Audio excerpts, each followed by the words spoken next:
I was told initially that the chemo would eradicate the tumors that I had in my hip and in my chest. So I went through 6 rounds and was in remission, but I relapsed in February of this year of 2012. And so at that point, my doctor back home conferred with MD Anderson doctors, and they agreed that I was going to need a stem cell transplant.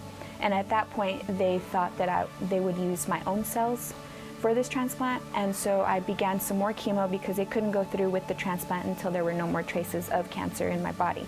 So at that point, they did 4 more rounds of chemo, but the mass in my chest had grown even with this chemo.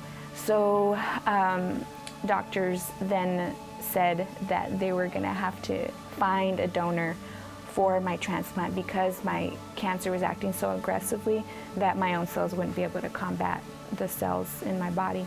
So at that point, they started a national search on the bone marrow registry and came up with 0 matches.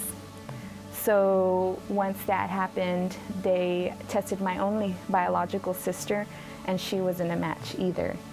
So at that point, they decided to go ahead and use my father as the donor, being a half match, because scientifically speaking, all our mothers and fathers give us half of our DNA, so they will always be a half match.